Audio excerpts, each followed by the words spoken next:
Jovan Buha! Buha! Yo,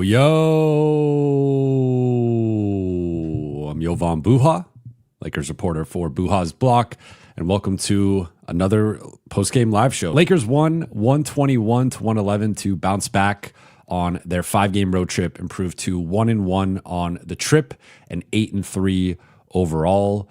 Just their third double-digit win of the season, and I thought in a relatively appropriate bounce back tonight. We will get into it a little bit more in the overarching thought from tonight's game.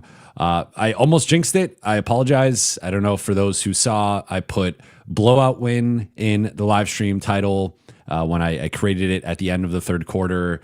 And then things went awry midway through the fourth, and Charlotte cut it to 10, and then they got it to briefly single digits at one point, I believe, or it was kind of around 10 for a bit. Might have gotten to like 9, and Lakers end up winning it by... got to 6 there. But Lakers prevailed. They won 121-111. Austin Reaves returned. We got a lot to touch on. But before we get started, you guys know the drill. For those watching on YouTube, please be sure to hit that subscribe button, turn on channel notifications, and like and comment on this video. For those listening on Apple Podcasts, Spotify, or your podcast platform of choice, please be sure to follow, download, and leave a 5-star review.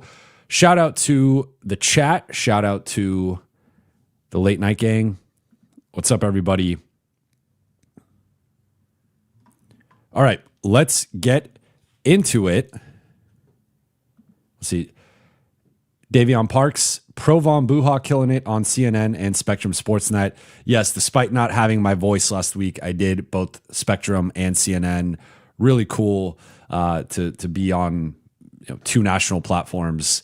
Obviously, CNN, more of a political platform, but was on there to talk sports and talk Lakers, talk NBA and NCAA gambling, also talk a little bit of Drew Brees replacing Mark Sanchez. So let's get into this game, though. My overarching thought, and I alluded to it in the intro, was just like bounce back, sort of. I was really interested to see how the Lakers responded to the absolute stinker that they laid in Atlanta. And JJ Redick said going into this game that he wasn't quite sure like what team that was, that was not the team that he has coached this season. That was not the team he has seen in practice and in the locker room and the film room. Like he did not recognize the team that he saw on Saturday in Atlanta. And the beginning of this game was kind of a continuation of that. Like, certainly the offense was at a higher level with Austin Reaves back in the fold. We saw his impact immediately. He hits DeAndre Ayton for the lob pass. Then he has the baseline attack where he racks the closeout and gets cut off and then hits the little midi. So directly contributed to the first couple of baskets from the game. I thought played a part in that third quarter run that the Lakers had where he was pressuring the ball. And I thought playing with a sense of urgency and energy that helped set the tone for that group to start the third quarter and the second half. So Austin came in, immediately made an impact. The Lakers really missed him, and we were talking about the non-Luka lineups and how that would look. It helps when you have a guy like Austin out there to run the show, and those lineups were much better tonight than they were against Atlanta. However, like the Lakers defense has been troubling for the past, I would say like 6.5 of the past 8 quarters, and it's not great momentum wise going into a barometer game, a measuring stick game against OKC on Wednesday. I will talk about that game a little bit later with my 3 takeaways, but like the defense has not been good, and the Lakers defense already has not been good for most of the season. They entered tonight as the 21st best defense in the league, a bottom 10 defense. However, we just saw arguably their best defensive performance of the season against San Antonio, and the way that they locked down San Antonio's offense, in crunch time, and the taking the charges, the blocking the shots, the getting the big rebounds, the getting the big stops. So they're riding that high, and maybe there's some human nature element to some of this. I think we can't overlook that part of it, of like the playing the Spurs for the number 2 spot in the West standings at that time. A Spurs team I think was on their own 4 or 5 game win streak at the time, and then the come down from that has been playing an Atlanta team that's been undermanned, a Charlotte team that's been undermanned. Worth noting, Charlotte tonight, no LaMelo Ball, no Brandon Miller. That's 2 of their top 3, their best player, and then probably their 3rd best player. It's close between Miller and Miles Bridges. But like 2 of their top 3 players, 2 of their 3 best offensive players for sure, we're out tonight. And this is already a team that's bad. So like it's a little bit different than Atlanta, where Atlanta at full strength could be a team that contends for home court advantage in the East. A lot of people had them in that mix of like the 4th or 5th best team in the East. Charlotte looks like at best a play-in team, if not potentially a lottery team. So different degrees here in terms of caliber of competition, and them missing LaMelo and Brandon Miller, I think obviously lowered their ceiling and floor to an extent. But looking at this solely from the Lakers perspective, I thought tonight was a bounce back offensively. Of course, the bench struggled. Jake LaRavia, 6 points, 2 of 8 shooting. Dalton hit a 3, but continues to he did not play much. I don't know if he played. Did he play in the second half? I'm not quite sure off the top of my head, but if he did, he might have played a short shift. 11 minutes overall, as you saw JJ tighten the bench. I actually liked what we saw from Jackson and Vando defensively, but 2 combined points from those guys offensively. So not much from the bench. This was a starter heavy offensive performance, but Luka had 38, Austin had 24, Rui had 21, shot the heck out of the ball. Ayton had 14, Marcus Smart had 13. So the offensive end was like, this is what we expect from the Lakers. They are a walking 120 plus every single night, as long as they're like reasonably healthy. They have so much firepower, especially with that starting group, that like this was to be expected, especially against a team of this caliber. Of Charlotte is one of the 7 to 8 worst teams in the league, and they also didn't have 2 of their 3 best guys. So like this should have been a Lakers win. The part I'm a little bit concerned with, and I want to keep it relatively positive because the Lakers won the game, but I also want to, you guys know I constantly preach process over results, and I think sometimes the results can belie a improper process. And right now, I'm a bit concerned with the Lakers' overall defense and just the way that they're not stopping dribble penetration, the way that they're rotating, the way that their rim protection right now, the defensive rebounding. Just like outside, like that third quarter was great. That third quarter, and that's like the frustrating part, is we saw they turned it on for a quarter, in kind of a quarter and a half. I thought the second half of the second quarter, and even some moments earlier in the second quarter, I liked some of the bench groups, but they turn it on for a quarter and a half, we'll just say, like cumulatively, and they win this game by 10.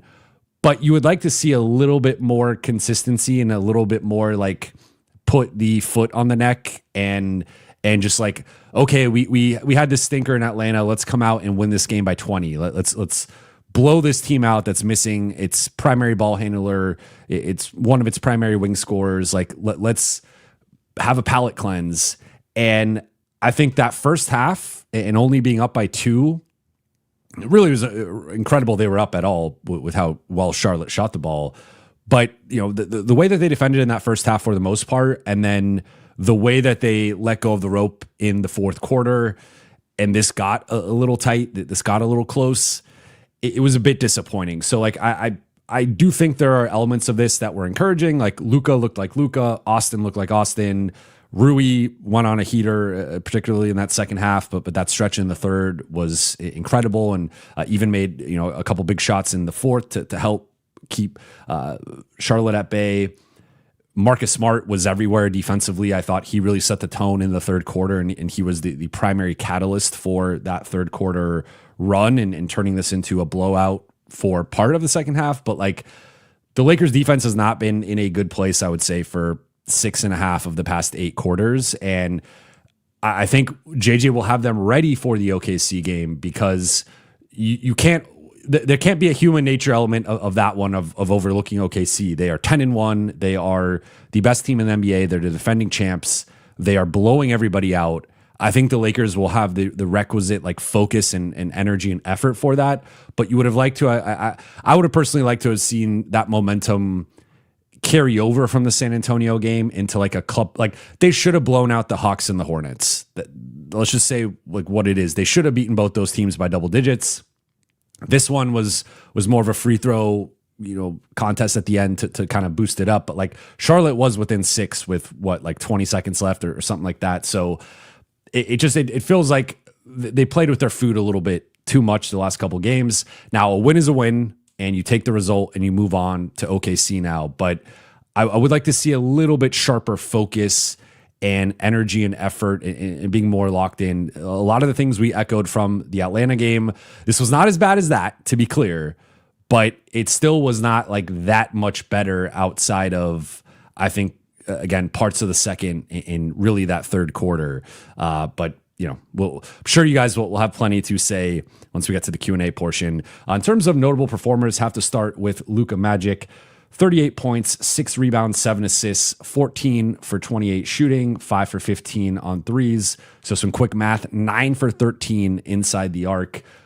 That had been an area Luka hadn't been as sharp lately in terms of his finishing in the paint or some of the step back, some of the middies. Like he bounced back in a big way in that regard. The shot was not as short tonight. Obviously, the 3-point shot continues to be something where he's a bit up and down, but also didn't get a great whistle tonight, just 5 for 5. Several of those were and one jumpers. They were not calling, Luka likes to get guys on his hip and then draw that contact and go into them and shoot a jumper, and they just weren't really calling that tonight.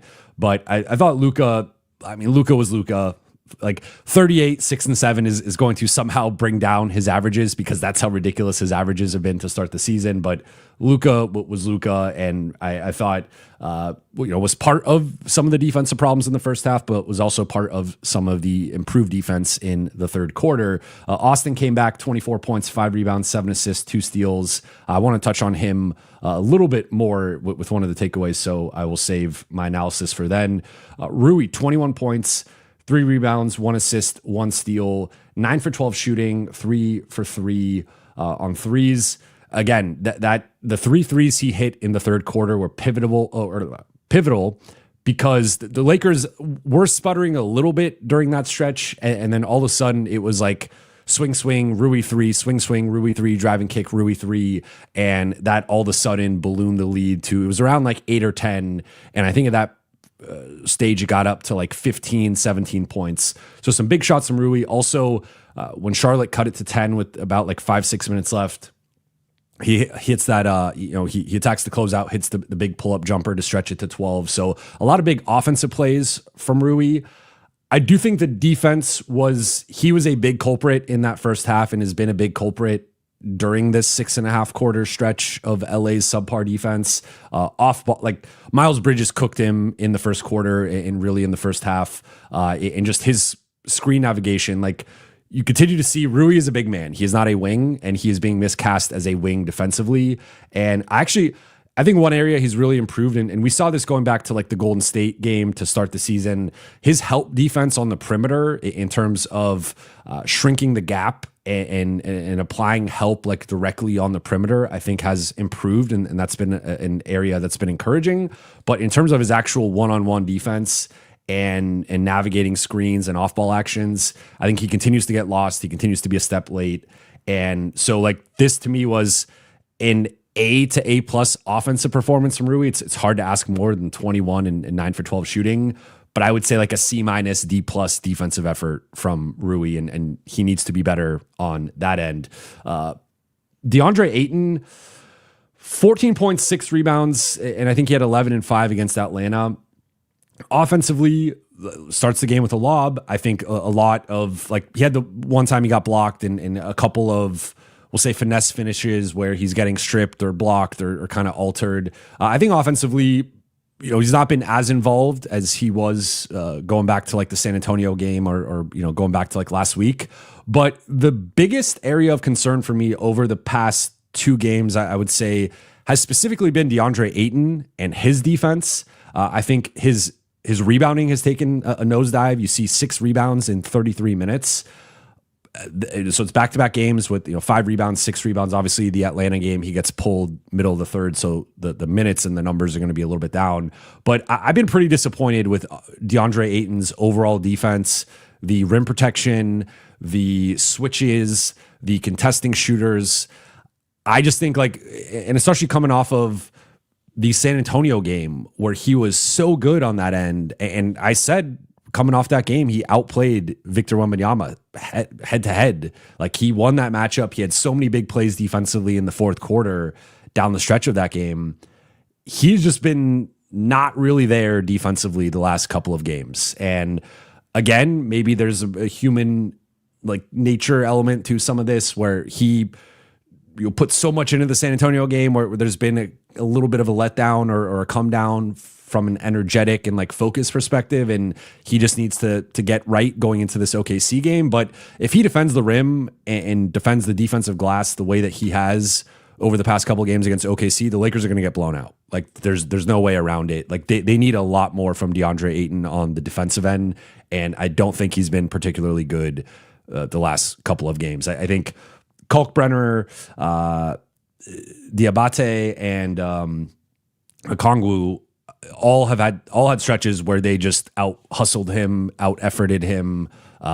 They were beating him to the ball. They were pushing him out of the on rolls or on the block. I just don't think it's been a particularly assertive or attentive couple of games for DeAndre Ayton, and he's going to collect his numbers, and these are some of the things that people have said about him going back to Phoenix and Portland was he'll put up the numbers. So offensively he's been fine. He's probably been a B or B plus the last couple of games offensively. He'll still find he's so talented and skilled on that he'll still get 12, 14, 16, 18 points. But is he going to box out? Is he going to be and really he had 3 offensive rebounds in this one, and that is an area where he's still been good, has been the offensive glass, but 3 defensive rebounds in 33 minutes. I just, for a group that is not that good individually in terms of defensive rebounding, obviously Luka had his 6, Austin had 5, Smart had 4.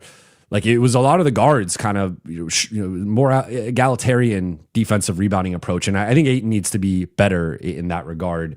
Then Marcus Smart to me was the unsung hero of this game. 13 points, 4 rebounds, 6 assists, 7 steals. 7 steals, and he took advantage of Charlotte really doesn't have I guess you could say Colin Sexton. I view him as more of a backup level guy, and even then he's more of a combo guard than a point guard. But I don't think Charlotte with this current group that's available has a starting level ball handler in a competent situation. You could make Colin Sexton your starting level ball handler, but then you get some of the stretches we saw from Charlotte, and sure, Trey Mann or KJ Sampson off the bench, Trey Mann had a really good game in terms of the playmaking, and he is a good playmaker off of the bench. But in general, this was not a high-level offensive group or playmaking group. And I thought Marcus Smart did a brilliant job of cheating off of guys at certain points, playing the passing lanes, just wreaking havoc. He was everywhere defensively, and I thought he was the primary catalyst of that third quarter run. So wanted to make sure I gave him a big shout-out. The shot selection continues to be a little, he can call his own number at times, and it's not my favorite style of basketball sometimes offensively, but 6 assists, he does keep the ball moving offensively. He will attack on the second side and create a driving kick or something, or find a guy for a lob or dump off pass or something. So I think he's been a net positive overall on that end, although I think particularly some of the threes he takes, I think he could probably refine a little bit. And then I already mentioned not much from the bench, though. I do want to note Jackson and Vando, I thought, were 2 guys who came in and looking at, say, Jackson and Vando compared to DeAndre and Rui in that late first quarter, early second quarter, you saw a real difference in how those guys were defending versus how the starters or their starting counterparts were defending. So I want to give those guys, Vando did not take a shot, and it continues to be an adventure anytime he attacks a closeout or is trying to play make, outside of simple stuff. And then Jackson, he had the one lob early in the second, or no, it was late in the first from Luka, but then otherwise wasn't really involved. Like, it's fine. You don't need much from those guys offensively, but I thought they brought a requisite level of urgency and effort to the defensive end that the starters in general were not really bringing early. And then in terms of stat of the night, I want to highlight the 7 steals from Marcus. Again, that's a really high number. Like, 3 or 4 steals is a big number. 7 steals is like, I would not be surprised if that is in the running for most steals a player has had in a game this season so far. And then overall, though, 12 for the group. I thought the playmaking tonight with the deflections and didn't always result in an actual turnover for the Hornets, but the Lakers were active in the passing lanes. And that's something we've seen from this group in terms of like, they're one of those, they're kind of one of those like football defenses where they will force a lot of turnovers or they will make these insane plays on defense. But then if they don't, then you typically get what, you score a touchdown or you advance the ball, you get a lot of yards. That's kind of what the Lakers defense is like they will gamble a lot. They will go for the steals. They will go for the blocks, and sometimes they will get them. And when they do, they can go in these flurries of with runs. And if they don't, then all of a sudden it's a layup line. It's corner 3 city. Like, it's just what we saw for a lot of stretches in that first half and even part of the fourth quarter. Then in terms of 3 takeaways, going to go through these relatively quickly. Takeaway number 1 was just like how much the Lakers missed Austin offensively. He was a team best. Lakers were team best plus 18 in his 29 minutes. So Lakers were a little bit more conservative with his minutes, only played him 29 in his return after missing the last few games. Jumper was not really falling in terms of beyond the arc, just 2 for 10, though he was 5 for 7 inside the arc. So was getting to the runners and floaters, the little middies that he's so good at.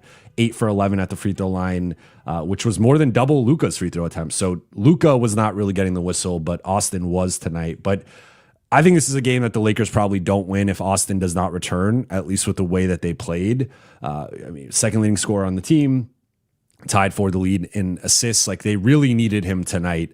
And the offense, again, looked more like it had prior to Austin's absence. And I thought the non-Luka minutes were much better.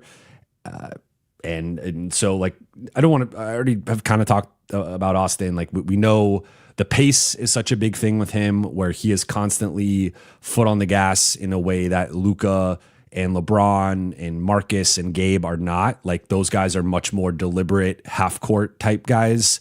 And that's their preference. Whereas Austin is like, if I could get out in transition here, if I could create an early offense opportunity, like, I'm going to do that. Or even within the half court, he is going downhill at a certain speed that, again, some of the Lakers' other primary ball handlers, Jake LaRavia included as well, are a little bit more deliberate, a little bit more methodical, and a little bit more, going at it, like, within the confines of the speed limit. Whereas Austin is trying to test the opposing defense and see if he could get a speeding ticket. So I thought that was a welcomed addition and really necessary for the OKC game. Again, if they didn't have him for the OKC game, I think that would be a long night.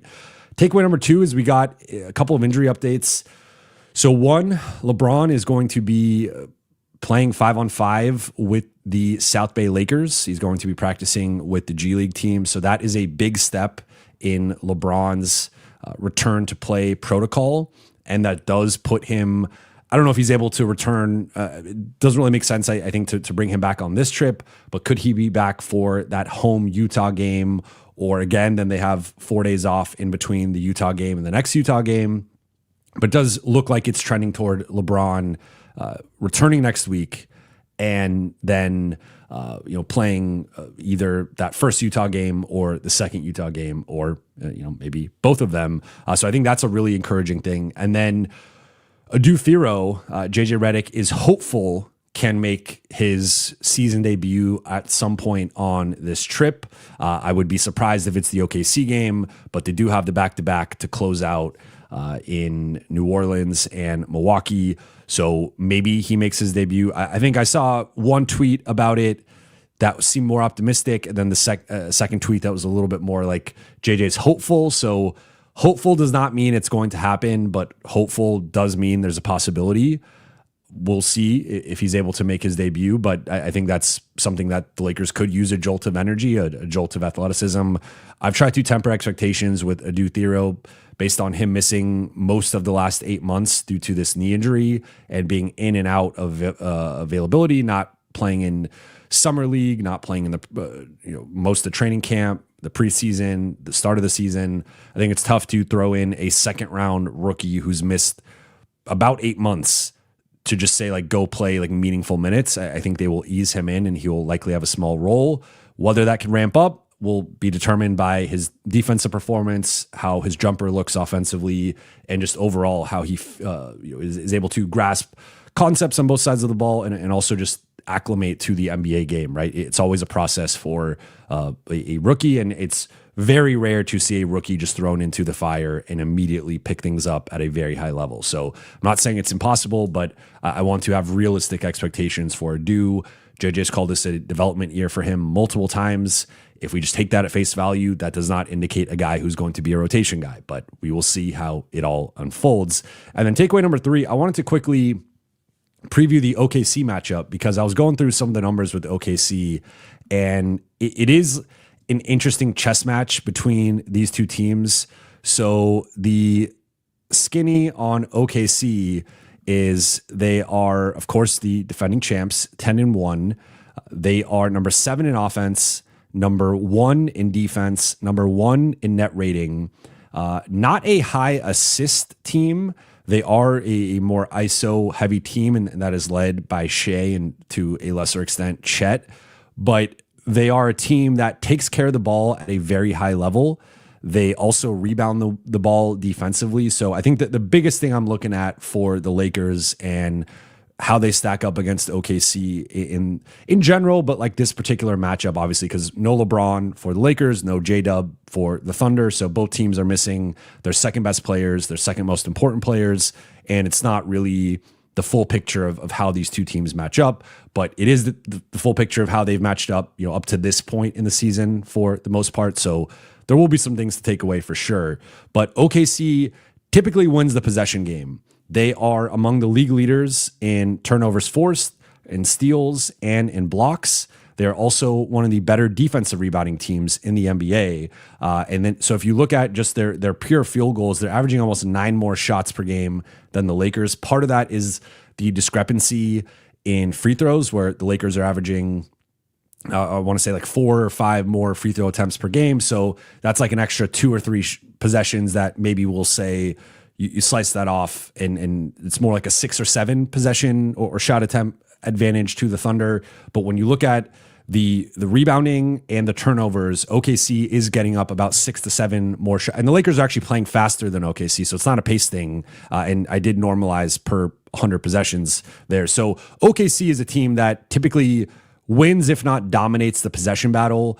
The Lakers have been better with the possession battle this year, but we know going back to last year, that was not a strength of theirs. So I think how the possession battle goes of can the Lakers take care of the ball and can they try to force OKC turnovers? Because OKC, the reason they're so good with the possession game is they don't turn the ball over and they turn you over, both at high rates. So they're going to play largely mistake-free basketball, and they're going to force you into mistake-prone basketball. Now, the Lakers are uniquely qualified to handle this because of Luka Doncic, and he is a beast that is unlike anyone else really in the NBA, is unlike anyone that the Thunder have faced up to this point. And he is going to, we saw it in those 2 matchups in OKC to close the season, he's going to present certain challenges for their defense where you got to be careful with the switching. If you're switching Kayson Wallace or even Alex Caruso because of Luka's size and strength, those can be mismatches. I mean, really anyone is a mismatch versus Luka, but like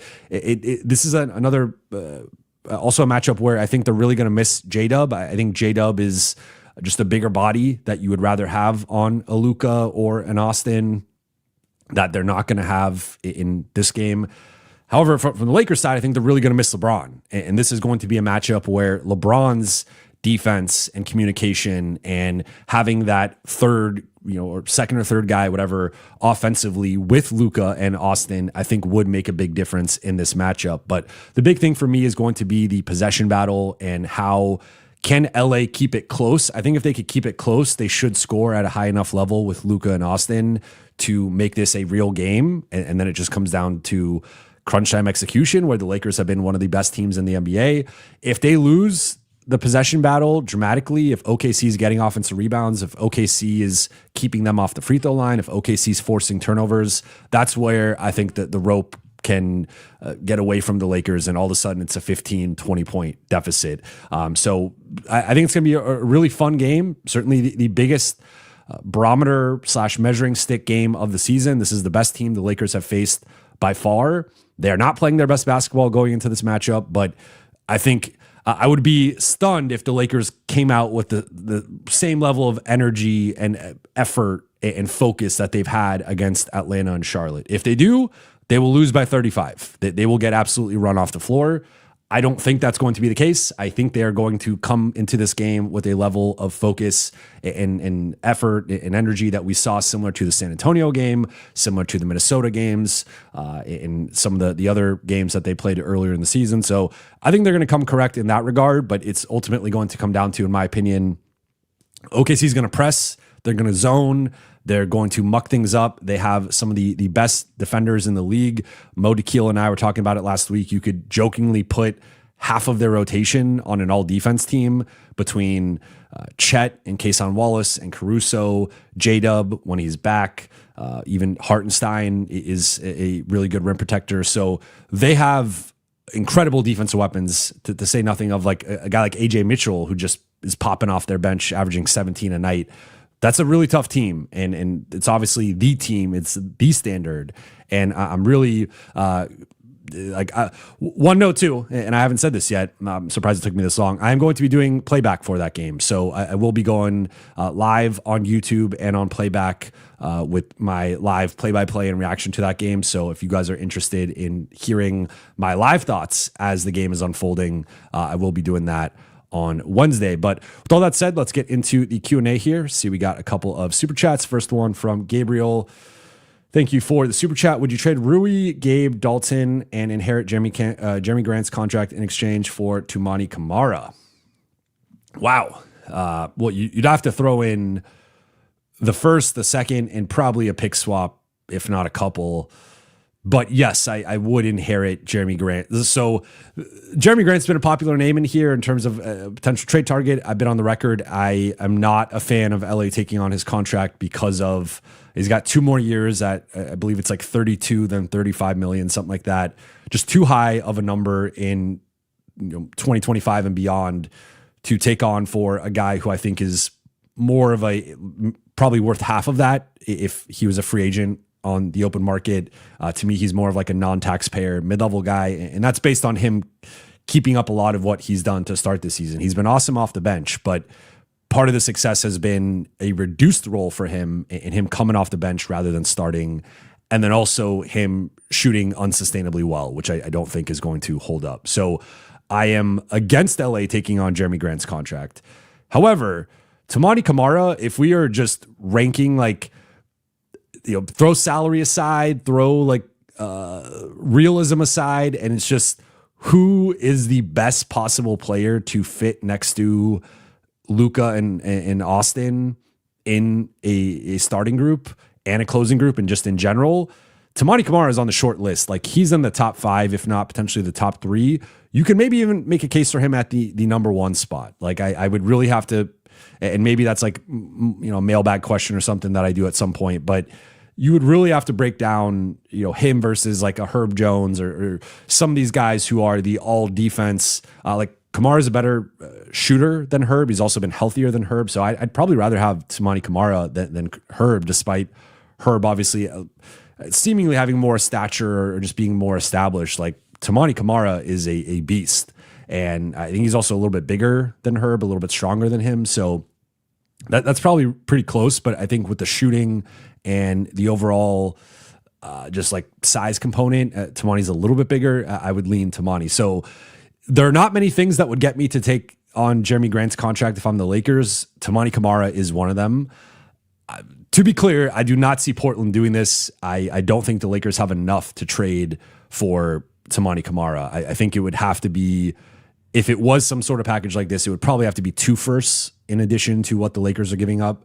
Lakers don't have 2 firsts to trade currently. So like unless they're giving up Austin, which obviously is a different conversation, and the Lakers would not give up Austin for Toumani Camara. So in terms of like how real this is not real, but in the spirit of exercise, of theoretical exercise here, I will say yes. This would be one way to take on Jeremy Grant's contract. Light him up. Thank you for the super chat. I don't know how many times they've done it this past year, but when Lakers come out winning the third quarter, it's like manna from heaven. What a change. Yes, and I'm glad you brought that up, because we've definitely seen a shift. Like, remember in the preseason how bad it was, and even going back to the Golden State game, I believe they were up in the third quarter in that Golden State game, and then they get ran off the floor in the third. Really, from then, the Lakers have been a much better third quarter team. I can actually pull it up here and see how the Lakers are doing. Pull it up. Third quarter this season, the Lakers are 19th in net rating, -3 points per 100 possessions. I wonder, the Atlanta game certainly offset some of the positive, but they've been better. They haven't been like terrible the way that they have been in the past. They're 22nd in defense in the third, and they are 12th in offense. So it's more so been the defense, but they've obviously had some stinkers in the third, but it's been better overall. So I think there's been some real progress there. Jay Sparrows, thank you for the super chat. Maybe I'm crazy, but these guys need defense, and Bronny has provided that as good as Gabe and better than Dalton. I think he needs more PT. Would rather see him get minutes at least. He has upside versus Gabe. Well, Gabe's not even an option right now, obviously, and I know you're talking bigger picture, but I think to your point, I have liked particularly the last couple of games Bronny has played in, throwing out the Atlanta game. But before that, I think his last couple of games were probably the Miami game and the San Antonio game were probably Bronny's 2 best games as a Laker, including his 2 best defensive performances as a Laker. I still think it's a relatively small sample size in terms of him being a rotation caliber defender. Like I think the larger sample size has suggested that he's not.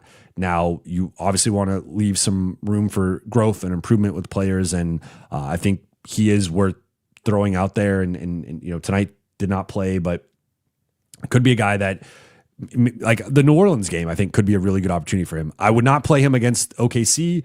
To be honest, I would not play Dalton against OKC either. If I'm the Lakers going into the OKC game, I'm playing the starters. I'm playing Jake, and I'm playing Vando and Jackson as little as possible based on the spacing concerns. Maybe Jackson a little bit more than Vando.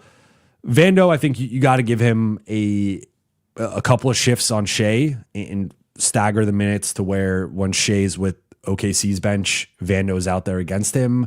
But they're going to play off of Vando and ignore him, and they are the type of defense that can ignore him and then rotate and recover out if they really need to. Like, let's say they pitch the ball to him, he tries to go into a dribble handoff. Like, OKC can shoot the gap on that. OKC can rotate out and recover on that.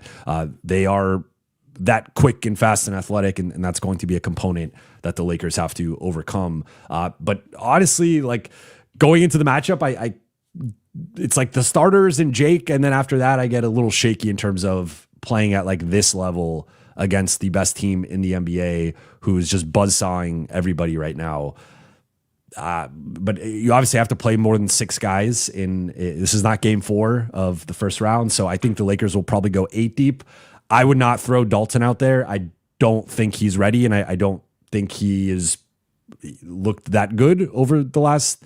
Like he's had a couple of solid games, but for the most part, like the second half of the Portland game and the Minnesota game, outside of that, I think it's largely been discouraging. So he will potentially play. Maybe JG goes with 8.5 guys and Dalton gets like 1 shift, but I would not. I think that's kind of the line for me. Is I probably don't extend it past the top 8. In general, though, I like what I've seen from Bronny more recently, but I would like to see more of it and more consistently before I make a read. Like Gabe can do things offensively that Bronny can't. He's a much better shooter. He's a streaky shooter, but he's a much better shooter overall. And so I want to be clear here. Like when Gabe comes back, he is going to take all the Bronny Dalton minutes and he's going to be ahead of them, whether we agree or not. Lakers fan, would you trade Rui for MPJ? I would not. And for many reasons, I think a big thing here that you have to remember with MPJ is the contract. So he's making, I believe he's making around $40 million this year. So Rui's making a little over 18. He's making 38.3 million and then 40.8 next season. So even if you want to argue that MPJ is better than Rui, which I think it's close. I think you probably give MPJ the like. I think Lakers fans have the Denver, like what MPJ looked like against the Lakers seared into their brains, and I get it, but MPJ did not look like that all the time. Like MPJ versus the Lakers was like an all-star level player. That's not how MPJ is every single night. However, looking at his numbers this year, 23 points, 8 rebounds, 2.5 assists. He is the primary option or co-primary option with a Brooklyn team that is not winning. I think we've actually seen a little bit of playmaking growth from MPJ with having the ball more. He's certainly a better rebounder than Rui. I think Rui's a better defender. MPJ does have a length component, and the defensive rebounding helps. In terms of the shooting, he's shooting, 9 threes per game, 37%. Rui's a better low volume shooter. If you were to scale his volume up, I don't know what that looks like. I still might give him like the teensiest edge for what the Lakers do. Now, we've seen Michael Porter, his ceiling is higher than Rui's offensively. He can go on those, I guess, like Klay Thompson-esque flurries where he hits 5 or 6 threes in a quarter and he absolutely changes a game. Rui, I think, does that at like a smaller scale. We did see that in the third quarter here. So like MPJ is better, but when you factor in the contract, and it'd probably be Rui plus Gabe plus Maxey, then you have to figure out, are you taking back even more money from Brooklyn? I would rather just have Rui. Like I do think MPJ is better, more natural scorer, and has been able to do it on a bigger stage. But like Rui's defense is better than MPJ's. Now MPJ is a better rebounder. That's one thing that I find intriguing, because Rui's rebounding, in my opinion, continues to be a real concern. And you factor that in with Ayton's recent rebounding, and that's where I think the Lakers have been a little shaky in that regard. But I still think I would rather just have Rui at 18 versus MPJ at 38. That's just way too high of a number. Light him up after being a plus in almost every game this year and 2 nights, 7 steals. I'm convinced Smart has to start when Braun comes back. His defense is needed 10 out of 10. Yeah, that's the way. So for those who've watched the Lakers Collective, I went back and forth between Smart and LaRavia for my 5th starter spot last week when we had the discussion coming off of the San Antonio game. I've been, you guys know, I've been a Smart proponent going back to the offseason. The moment he was signed, I started saying I thought he should be the 5th starter. I made plenty of videos and segments on the starting group, why I believe Marcus has made more sense than Rui. I think I've come back around to Marcus. I think what we've seen from Jake, like obviously this is all relatively small sample size, and we're continuing to get, as JJ likes to say, reference points with all these guys. I think the reference points with Jake, or the argument for Jake over Marcus, in my opinion, is that he's a bit bigger, which I think in general, like positional size matters and is nice to have out there. But he is a better shooter and a better scorer, and I felt like could give you not quite the level, or even close to the level of defense that Marcus gives you, or just like that chaotic, wreaking havoc quality that Marcus has defensively, but certainly an upgrade over Rui. And then he kind of blends like some of the strengths of Rui with some of the strengths of Marcus. Of Jake has been top 5. He was top 5 in deflections going into tonight's game. He has been a defensive playmaker. I've liked his help defense. He's been shooting the ball better in general, has had a few stinkers here, and that's where I think his consistency offensively and the floor offensively with him, we've seen in several games this season, can be pretty low. So in that regard, like, Rui's giving you, for as much as I criticize Rui's defense and some of the decision making and the rebounding, he gives you a certain floor offensively that is very high. Rui has shot above 50% in 10 of the 11 games. He is the best shooter on the team, and that is a valuable thing. And that's why he's either going to start or be the sixth man, depending on the decision JJ makes. But I think based on the defense limitations and him being more of a big man for a team that really needs both wing defense and point of attack defense, Marcus Smart is the guy who checks that box. I would like to see better shot selection from him. I would like to see sometimes better decision making from him. There are the games where he does that, and then there's some games like tonight where I think he's a little looser with it. But if you add in LeBron, I think Marcus will probably refine the shot selection in an appropriate way. So yeah, I'm with you based on, I was really close with Marcus and Jake and who I felt made more sense, but based on what we've seen since that point and Jake's floor on the offensive end, I think that the gap between them offensively isn't as consistently big as it should be. And because of the defensive gap, I lean Marcus Smart. I see another one from Lakers fan asking about Rui for MPJ. I already answered that, but I appreciate the super chat. Russell Garrett, thank you for the super chat. Would you give an asset up for Keon Ellis, knowing he's an unrestricted free agent? Dalton or second, maybe add him to a deal for a starting point of attack defender. Hard to salary match Keon. I would do Dalton and a second in a heartbeat. I don't think that would be enough for Sacramento unless they're secretly high on Dalton in a way that I have not heard.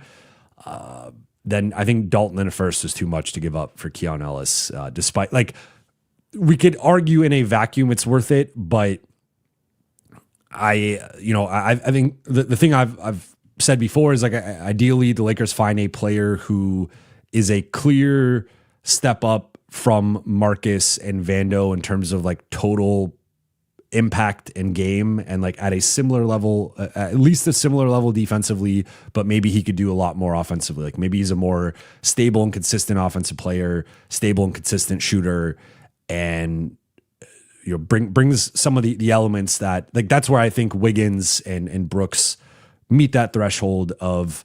Brooks is in some ways a bigger Marcus Smart with the shot selection and wreaking havoc defensively, but also that just that intangible. He's a leader. He's going to get into it with players. He's going to get into it with refs. He brings that sort of element that Marcus brings as well. Then Wiggins, a very refined offensive player, also a really good rebounder, very athletic. And, so I would say might be not the defensive upgrade you would want over Smart or Vando necessarily, but I think he's close enough to those guys, and then is a much better offensive player, and at least in comparison with Smart is a much better rebounder. So those are a couple of examples of guys that I think meet the threshold to trade or potentially invest the first round pick in. Even then, I'm kind of iffy on if I'd give up a first for either one. I think Keon is not worth that, and at least wouldn't be worth it to the Lakers in terms of how they're viewing potentially trading their first round pick. I think it has to be a Herb Jones, Jalen Suggs, Tamani Kamara, like that type of guy who can be a long-term fit with Luka and Austin. But it is tough to salary match, as you said. Keon Ellis, I know, is a fan favorite in the chat, but and he could potentially be available. And look, Sacramento is not the best run organization in the league, so if they traded him for Dalton in a second, I wouldn't be, like, shocked, because that is a very Sacramento thing to do. But I think if we're evaluating it in a vacuum, I'd much rather have the Keon Ellis side than the Dalton second side. And I would like to think that Sacramento would be too smart for that, but who knows? Maybe they're not. Oots of the Wee, thank you for the super chat. Favorite channel, Bronny on SGA for a few minutes next game. The issue, like, we've seen, so well, I appreciate the compliment. Thank you first and foremost. And I appreciate that. Now, in terms of Bronny on SGA, it's interesting in theory. The issue here is the Thunder are the worst team in the league to put a timid is a strong word, but maybe like an uncertain or inexperienced ball handler against. And we've seen teams just pick Bronny. Like the scouting report is out on Bronny in terms of Bronny can struggle against ball pressure. And you don't have to have him bring the ball up, right? Like Luka or Austin can bring the ball up, but the Lakers have experimented with having Bronny bring the ball up, sometimes having whoever's the secondary ball handler in the lineup bring the ball up. We've seen it a ton with Marcus and a bit with Jake, where they bring the ball up and then they'll run some sort of action with Luka or Austin off of the ball to decrease the usage, the workload, save their legs a little bit, not have it be as predictable of like, let's just bring the ball up and go into a high pick and roll, right? So they will have that ball handler bring the ball up. I do not feel comfortable with what we've seen from Bronny against pressure to throw him into the fire against OKC. Like they are the ultimate pressure team. They are the ultimate, we are going, like Bronny against Kason Wallace is not going to end well. Kason Wallace is a monster in terms of ball pressure and just picking guys like and even going out. I didn't even mention Andrew Wiggins, who's also a big component here in terms of turning teams over and getting out into transition. Like, I think this is the absolute worst matchup to put. From at least what we've seen, I don't think Bronny and Dalton are ready for this matchup. Now, I could be wrong, and just by maybe an injury or foul trouble, one of those guys gets a bigger opportunity, and maybe they prove me wrong. But based on what we've seen up to this point, I think Wednesday is more of a playoff-like game. The Lakers need to approach it with a playoff-like focus, and I think that's going with the top 8. And the top 8, again, DeAndre, Rui, Marcus, Luka, Austin, Jake, Vando, Jackson. I think that's the top 8 that you roll with, and everybody else, because we've just seen too many mental, like the groupings, and part of it's also been those guys playing together, but like the collective mistakes from like the Dalton, Nick, Smith, Bronny trio have been a lot of unforced errors or they're against ball pressure or something and they turn it over, and you can't have that against OKC. Like even 2 possessions like that could swing a game against them. So I don't think he's ready for that matchup, to be completely honest, but I would like to see him play against New Orleans and get another crack at trying to be a difference maker off the bench. Jerry Soriano, your lender for life. One of the best in the biz here with the promotion. Sick of Rui / others only balling out in a contract years.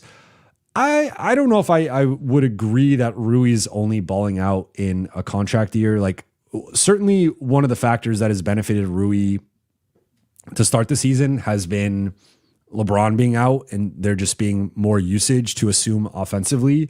So looking at Rui compared to the last couple of years, but we'll throw away the half season he played, but 2023-24, 27 minutes per game, 2024-25, 32 minutes per game. Now 2025-26, 35 minutes per game. And that's not including the game that he just played where he played 36 against Charlotte. So that's going to be going even higher. And then interestingly, his field goal attempts per game are actually not much higher. He's only averaging 10.5 compared to just under 10 last year and just under 10 the year before. But 57% shooting, 49% on threes, getting to the free throw line a little bit more. Interestingly, the rebounding is down despite more minutes. He averaged 5 rebounds per game last year, just 3.7 this year. But the scoring is up to 16. Like Rui's having a really good start to the season as a shooter. He's not going to continue to shoot nearly 50% on threes because he went 3 for 3 for tonight. So that's going to go up to almost 50%, if not past 50%. That's not going to sustain, but he can be a low to mid 40s 3-point shooter, which is an elite mark, one of the best in the league. He's averaging 4 attempts per game. So when we were having the MPJ conversation earlier, MPJ is averaging 9 attempts per game. So he's averaging 5 more 3-point attempts per game. You figure if Rui scales up a little bit, that number would come down. But for what the Lakers need, he is excelling in that spot up catch and shoot role.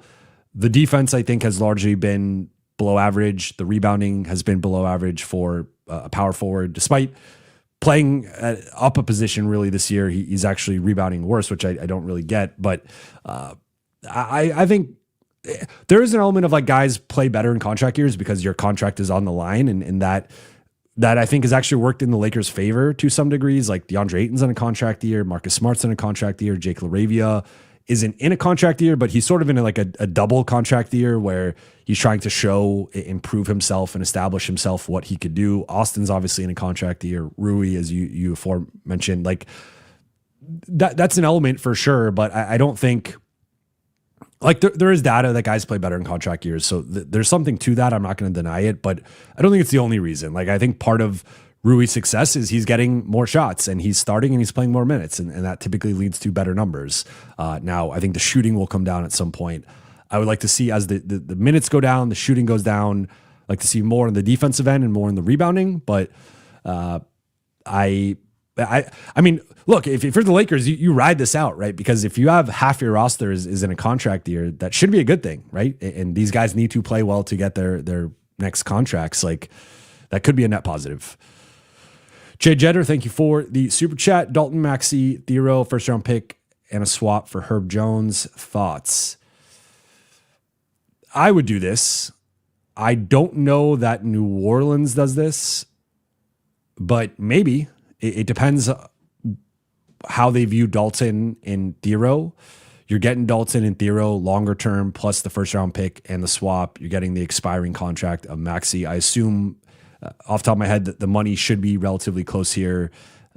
Herb is making less now, but then I think he's got one more year, and then the extension kicks in. So that's something to factor in. But assuming New Orleans probably has to throw in one more player to kind of make the money work and the roster spot situation work. But like maybe they could buy out Maxey or something or waive him.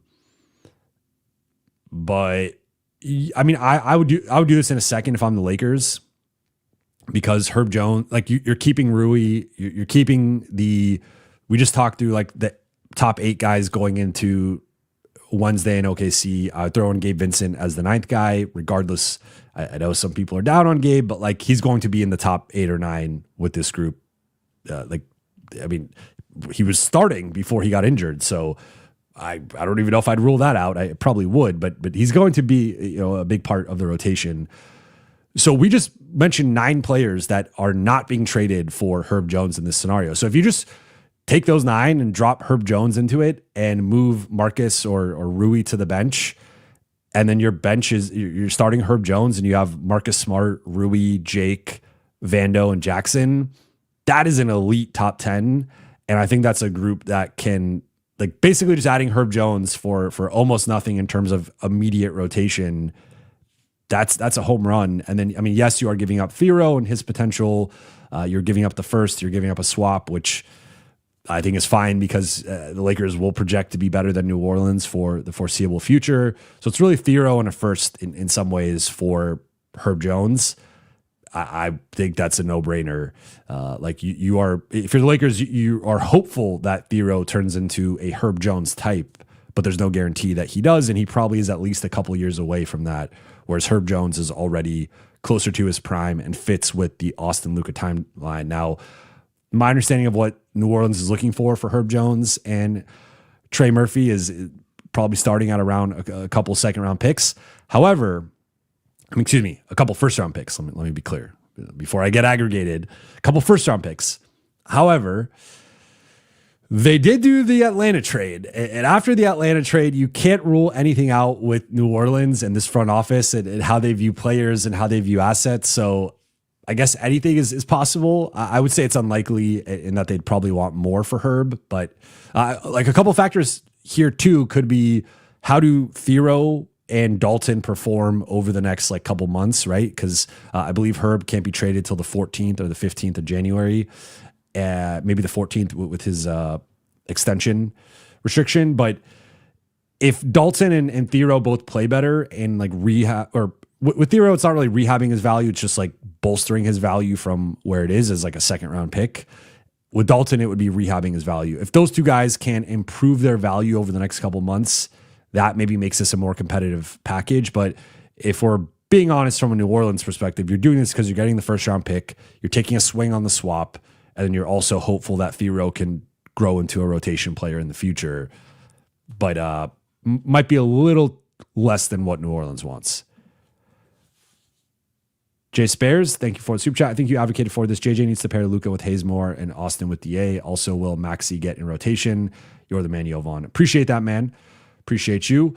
I totally agree. And we saw the difference between those two guys, or between the two pairings where, so I think Austin and DA, especially with that stretch Luka missed, have grown as a pairing and they connected on the lob.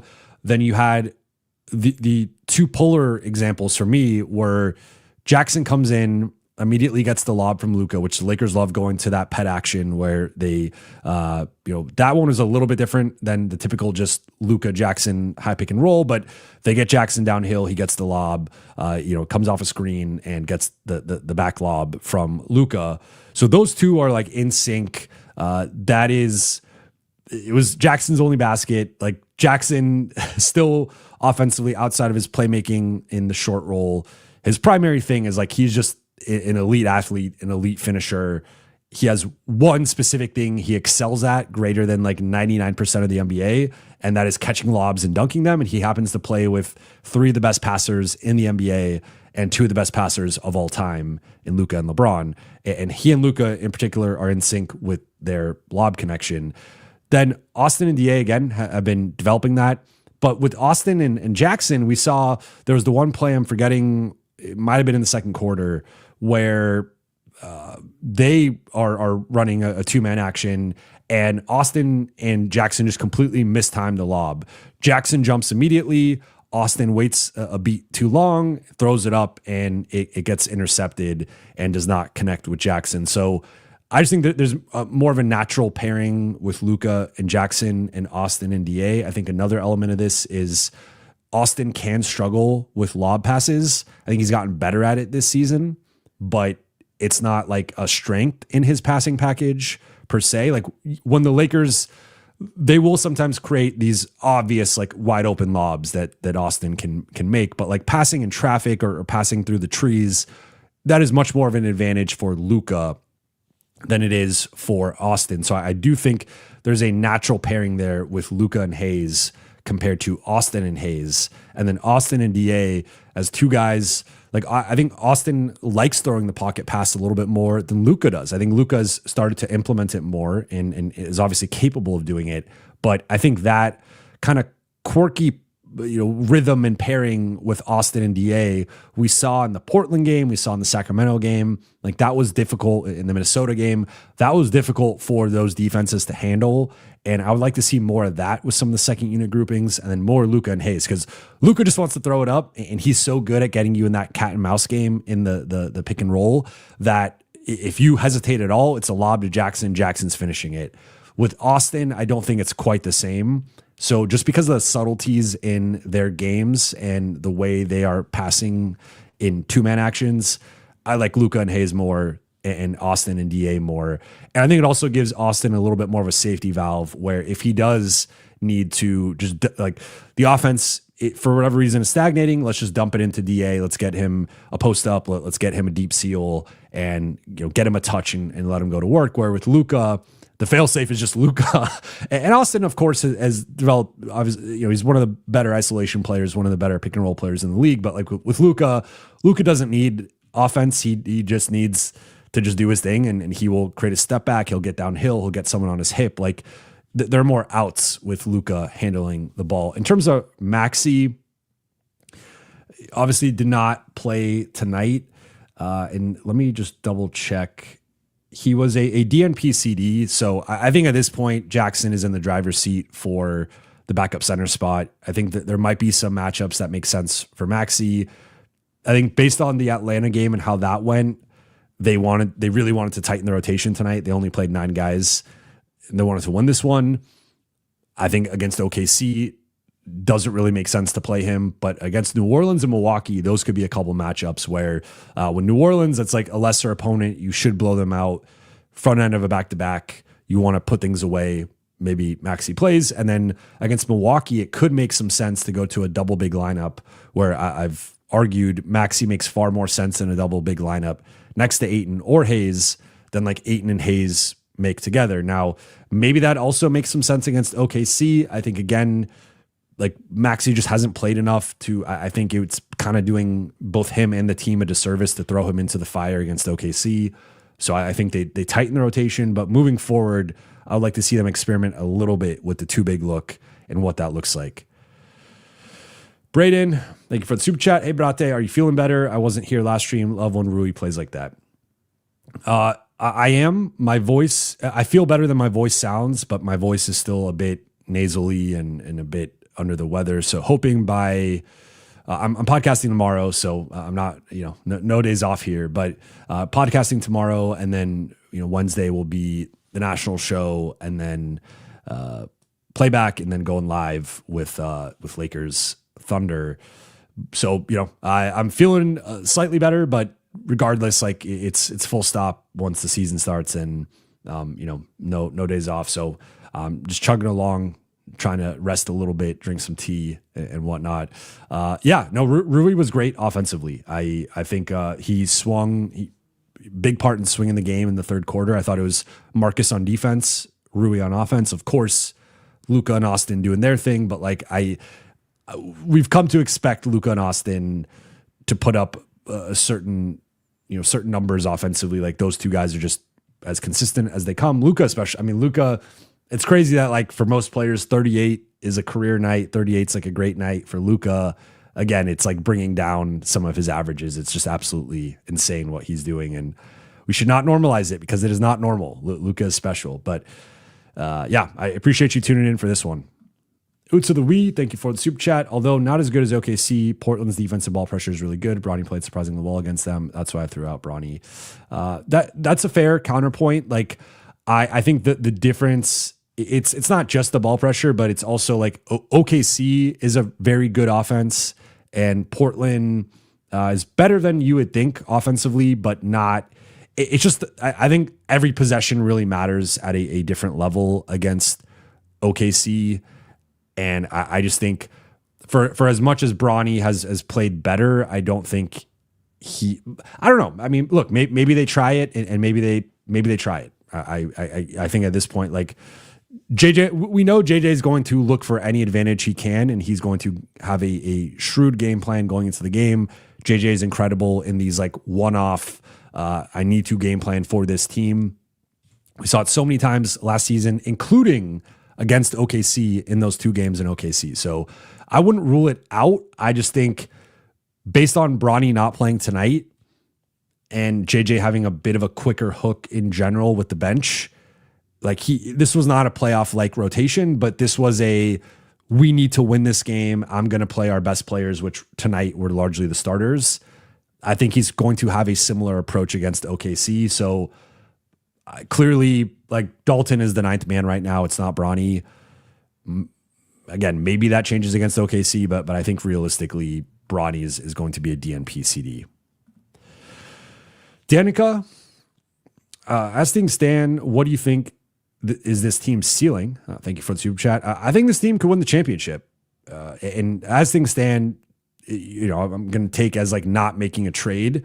I think there is a path to the Lakers winning the championship because we have still not seen this team with LeBron. And I know plenty of people have their concerns and their skepticism about how LeBron is going to fit in, but I've seen nothing, especially more recently. I think like over the last week, I've continued to see holes in this current group that I think LeBron can fill with his return. So you're talking about adding a 6'9", like all-world scorer and playmaker, a guy who's been has had some of the best, most effective and efficient cutting seasons of all time. I think LeBron is one of the best cutters of all time.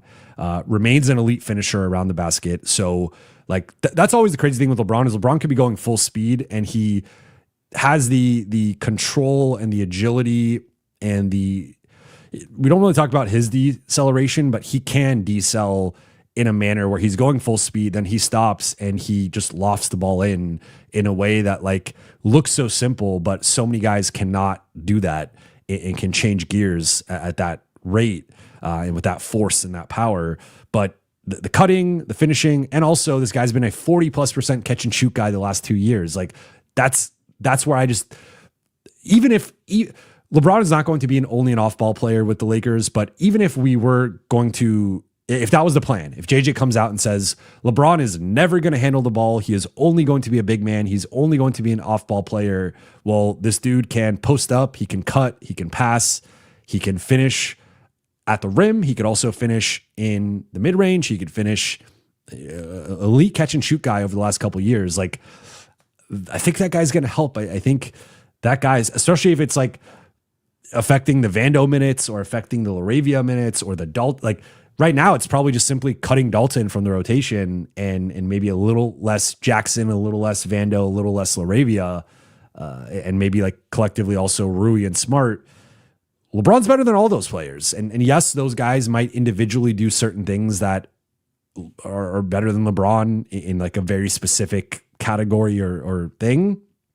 But LeBron collectively is a better two-way player and is bringing more to this group. So putting LeBron back into the starting group and having that guy play 32, 33, 34 minutes a night, I think is going to help the starters. I think it's going to help the closers. I think it's going to help the bench units. It's going to help the second unit groupings.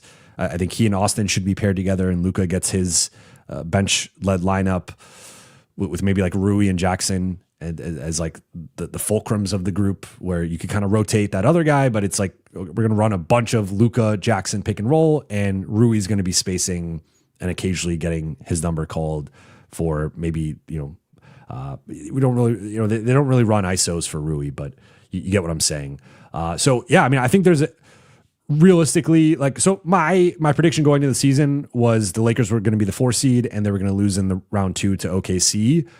I think that is a potential path that this goes, but I think as constructed, I do think they can be a second or third round team. I think it's going to come down to the matchups. I still would pick OKC over them, and I probably would still pick Denver over them. Those are the only 2 teams in the West that I think up to this point have been clearly better. Houston's right there. They have a much more impressive net rating than the Lakers. They've also been better on both sides of the ball than the Lakers. So, but they're closer to full strength than the Lakers are, just because Van Vliet's out for the full year. So I'm not really factoring him in as like a guy who's coming back.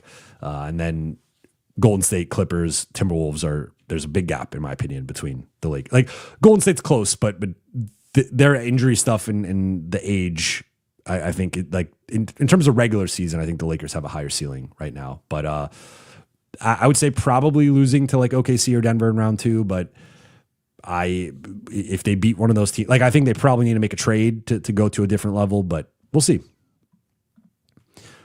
Gary Singh, thank you for the super chat. I think Smart is underrated offensively, not a great shooter, but can make timely shots, makes all the little plays, and is a great secondary playmaker. I agree with you. I think he has been underrated offensively. I think I really don't think he should dribble before shooting a 3. That's really my biggest thing with him is his pull up and step back threes through the years, like have single-handedly tanked his 3-point percentage, where he is just not a good off the dribble 3-point shooter. But he's been a good, like I did this earlier when in the offseason when I did the film breakdown on him. I went through every year, and if you look at it, he's often in at least the league average, if not better, into like high 30s to low 40s% catch and shoot guy.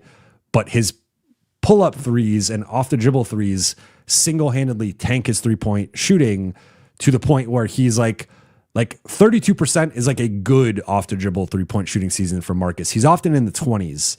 So I was hoping he would strike a better balance. I think in general he has, but there's still a couple of those possessions a night that I would like to cut out. And he does have some timely floaters and like drives. It can be a bit of an adventure, and he will, throw the ball. And there's like, I'm not going to say the name, but a certain former Laker that sometimes the misses would be a bit aggressive off of the backboard. I think you guys know who I'm talking about. Like there could be some of those possessions where it's like a little bit like, okay, chill out. However, to your point, he hit some timely threes tonight. He has made timely, going back, hit a big three on the Spurs game. And I think he does make the connective reads and passes offensively. He's not like a selfish player. Like, there will be times he will call his own number, and I think there's like a confidence element where he is used to a certain number of shots and usage, and like he's a very confident player. But in general, he is looking to, where's Luka, where's Austin, where's DeAndre, where's Rui? Like, he's a selfless player who is looking to create plays for his teammates. So yes, as a secondary ball handler, even a primary ball handler in the terms of like just bringing the ball up the floor and getting the Lakers into their offense, he can do that as well. So when Marcus is your fourth best passer, which if he starts and they go with the projected starters, he will be the fourth best passer on the floor. That is an embarrassment of riches in terms of playmaking. Like, this is a guy who's constantly averaged, he's averaged 5 assists for his career. Like, he is a good passer. He's not a great passer. He's not an elite passer. He's a good passer. And to have that guy as like your second side guy, your fourth best ball handler playmaker in a lineup, that just speaks to how great the top three are. And obviously we know how great the top three are. So yeah, I think that's also why I'm more okay with him staying as a starter. Ideally, he starts to cash in on some of those spot up looks a little bit more consistently, but he has still been a plus. Thank Charlie. What up? Thank you for the super chat. Sup, Jovan. I'm actually still feeling the jet lag from LA. I'm sure that is a long flight. And I feel you, man. After today, people are going to be wanting Wiggins more, but from B-ball side, let's see you do a Golden Knight GFX special. What's our record for the next 5? That is actually the person I'm collabing with on the merch. So the cat is out of the bag now for those who are hearing this. But record for the next 5. Let's pull up the Lakers schedule. Let's go through it. Might as well. I'll share it. Why not? At OKC, at New Orleans, at Milwaukee, home Utah, at Utah. This is tough. I'm between 3-2 and 4-1. I am on the record saying I think they're going to lose the OKC game. So I think that's the one. And then to me, the pivot game here is at Milwaukee. I think it's a really tough second night of a back-to-back game and a really tough end to a road trip. Sometimes we've seen with the Lakers and just teams in general kind of punt that final game of a road trip and mentally they're already back in their hometown. Milwaukee's playing really well. So like I'd set the line at 3.5 wins and I'll be honest, like based on the way the Lakers have been playing the last couple games, it's had me a little bit more pessimistic for this stretch, and part of me wants to go 3-2, but I picked a 4-1 road trip, so I'm going to stick with the 4-1 road trip. I had OKC as the one loss, and I had them beating Milwaukee, so I will stick to that, but I'm less confident in that than I was going into this road trip. Based on their play, I would say they've looked more like, this looks more like a 3-2 road trip where they lose to OKC and Milwaukee. But I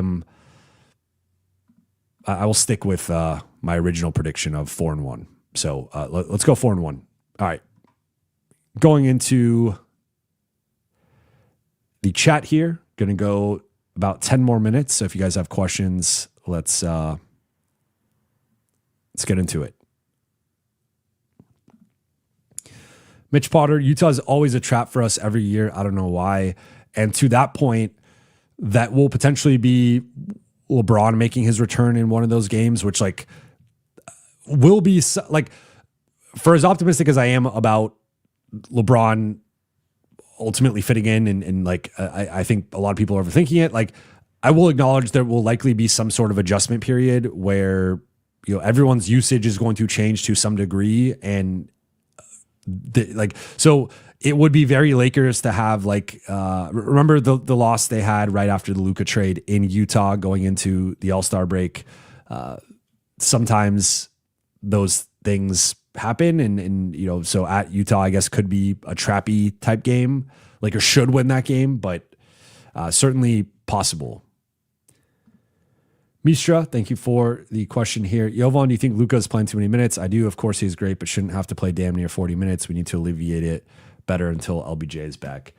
Yes, I've been stating that Luka's playing far too many minutes. I know he can do it because he's a beast, but I thought that was one of the benefits of the Atlanta loss in a way, was like Luka kind of being forced to play fewer minutes, because like this dude just coming back from injury. He's played 39 minutes, 38 minutes, 42 minutes, 27 against Atlanta, which would have been more if it was a competitive game, and then 38. So he's been 38 plus in 4 of the 5 games.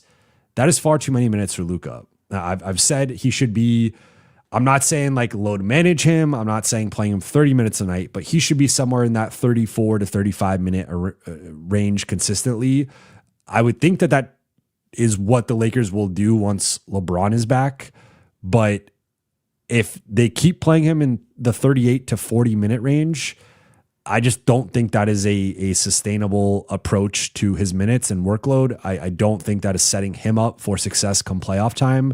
Like, there is plenty of data on, I believe it's the 3,000 minute mark, where if a guy plays 3,000 minutes, that there's a drop off in the playoffs. And I think Luka is so special and capable of handling such a workload that like he might be able to overcome that. And again, like if you look at his playoff numbers, his playoff numbers have often just been better than his regular season numbers. There's rarely a decrease. However, I just think if you're the Lakers, you have to play the long game here and think about what this needs to look like in April, May, and June. And playing Luka nearly 40 minutes on a Monday night in Charlotte in November, that I think is too many. So yeah, I'm with you. And again, I'm not talking about like a steep decrease or decline, but I think in general, 34 to 36 is probably the sweet spot. It's got to really like the OKC game is a game. Okay, sure. Play him 40, 42. You really want to go for that game. That's a big game. It's going to have standings implications. There's going to be lots of reactions to it, right? Like if the Lakers lose by 20, wait till Thursday morning when everyone's like, oh, this team is fool's gold. They suck. They're overrated, this and that. Like that's going to be the reaction if the Lakers get blown out. So I get it. You want to win that game. You want to go for it. Play Luka more. But against Charlotte, he could have played 4 fewer minutes, and the Lakers, maybe, I don't know, maybe they lose this game. I mean, part of it's got to be like the rest of the group playing a little bit better too. But in general, I'm with you. He's got to play a fewer minutes. Pieter K, not going to lie, it's been great seeing the squad chemistry build up slowly but surely. Yeah, the chemistry is great. I think this is a really close group, and I think that's been one of the biggest positives. Like, I think one of the biggest positives, the biggest positive to me of in general has been like the play of Luka, the play of Austin, the play of the primary newcomers, the play of Rui. Most of the principal players on this team have been playing at or above expectations, and that's a great thing to see. They're 8-3 despite playing one of the 5 toughest schedules in the NBA. That is really encouraging. They've won a bunch of close games that could have gone either way, and like there's a realistic scenario where this group is like 5-6 right now, largely playing like similar basketball, but some of these close games go against them. But they have time and time again closed out crunch time games. And you think about the Minnesota game, you think about the San Antonio game, the Sacramento game, like they've had several close games that could have gone against them. And the Lakers largely could have played like basically the same level of basketball up to this point and be 5-6 or 6-5. And we're viewing it a little bit differently. So a lot of the guys are playing well. They've been able to eke out some close games and out execute teams late. But another thing that's like not really quantifiable is the team chemistry and the team vibes. And like they've been high outside of seemingly the Atlanta game where everybody just was collectively in Cabo for whatever reason, or maybe in Magic City. The vibes have been high. Everybody's been locked in. Everybody's been on the same page for the most part. So yeah, the chemistry has been awesome to see to start. As Philip says, Lakers have been great in clutch time games. Yeah, I believe they're 5-0. Might be, I don't know if tonight triggered clutch. Let's see. Yeah, they're 5-0. And in terms of net rating, they're fourth, plus 39 points per 100 possessions in crunch.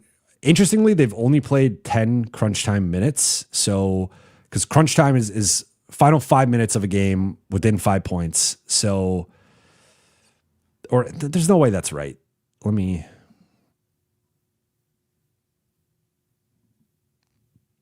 Yeah, this has them at 10 crunch time minutes. That's interesting. So even some of the games that have been crunch time games have been like, I mean, the San Antonio game obviously is carrying a lot of that.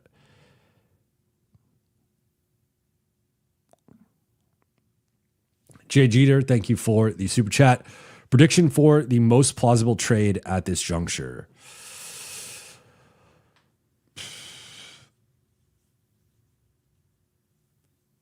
That's a tough one, to be completely honest. I think it could be like, I'm not going to say specifically Keon Ellis, but I think it could be the Lakers taking a swing on seeing with the expirings and with the second and maybe with a pick swap or two. Like, if we don't put the first on the table, can we get like what's the best type of perimeter, like two-way guy we can get? That's probably a bench level player. That's probably not a starter, but I think maybe doing a smaller move to shore up. Can you upgrade like the Gabe spot? Can you upgrade the 8th spot in the rotation and maybe keep the top 7 and just kind of shore up the depth? That I think is probably like the most plausible, because I think to really upgrade this roster, in my opinion, you probably have to put the first on the table. And even I've talked about it recently, like even thinking about a first for like a Wiggins or a Brooks, it just is a lot, especially if you're potentially putting Rui in one of those deals. If you're keeping Rui out, maybe it's more palatable and maybe it's more realistic, but this has been a group this has been a front office. This has been an organization that has been hesitant to trade firsts. They gave up a first for Luka because that was a no-brainer, and they actually negotiated more things out of that deal, like an additional first or an Austin Reaves or a Dalton Connect. So yes, you can technically point to the Luka trade. I think that's far more of an exception, and overall they still underpaid to acquire him. But in general, if the price is a first and the Lakers are viewed as like overpaying or paying, even the Mark Williams trade, I guess technically was the other first, but they ended up rescinding that trade. And, there's obviously been a lot of conspiracy as to like, why they did that. So I think in general, this has been a more conservative and cautious front office in terms of trading picks, particularly from like the Russ, like post Russ trade. So I'm a little bit more hesitant to just go out and say they're going to trade a first. Like, I think there are some, if Herb Jones becomes available, I think that's a real conversation. If Jalen Suggs is available, that's a real conversation. I don't really see Suggs, but like there's a caliber of player where I think they have to think long and hard about it. I think Wiggins and Brooks are right there at the borderline where you could make the case for it. You could also make the case against it, especially like looking at the long-term fit of those guys. So I would say like a smaller move to try and shore up the two-way play would be my guess as of right now, or my most likely, my most plausible scenario, but certainly a chance that they end up taking a bigger swing. And if they do, it likely involves the first. I mean, of course, like there's a scenario in which they don't give up a first and get a starter. I'm just like, I don't see why Phoenix or Miami is just giving up, especially if they're not putting Rui in the deal. I don't see those teams being like, all right, we don't get Rui and we don't get a first. Let's do the trade. That doesn't seem logical to me. Speaking of Rui, Kane Carter, Jovan, why are fans acting like Rui's untradeable? He isn't a good perimeter guy / poor rebounder. As a fifth starter next to the big three and Ayton, he'd get cooked. I don't know what OTB means, but or off the bench, he'd be awkward. Get a legit 3-and-D guy now. Kane Carter coming with like Kane Carter's usually asking me about personal questions or different, big picture questions. He's coming with the heat here on the Rui trade front.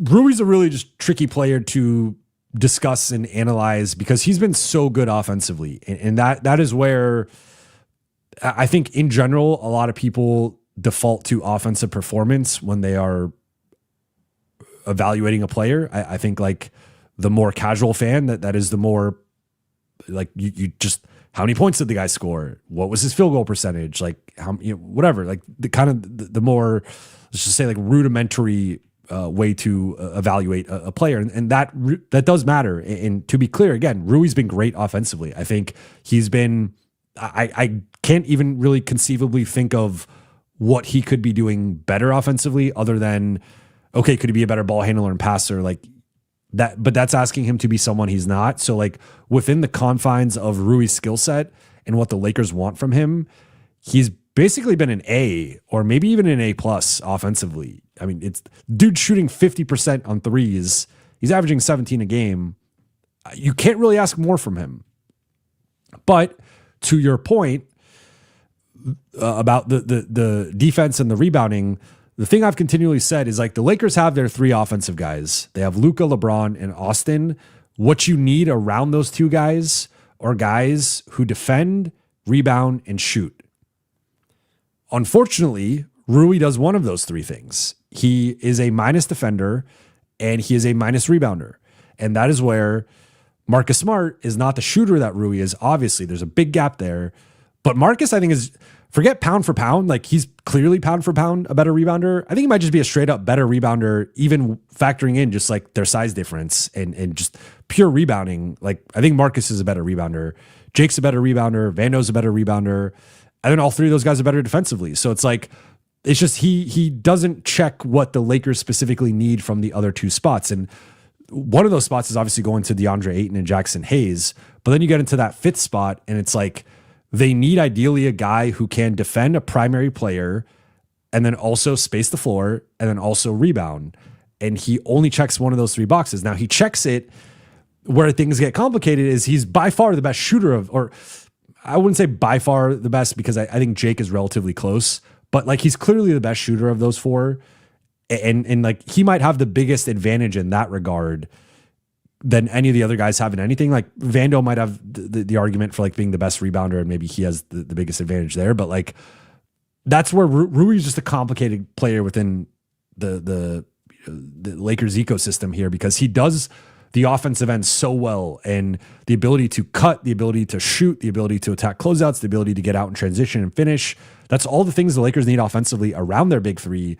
The issue is they need him to defend at a Vando, Smart, even LaRavia level, and he's just not capable of doing that or not capable of doing it against perimeter players. I think he defends bigs well, as we saw against Wemby. We've seen it against Cat. We've seen it against Julius Randle.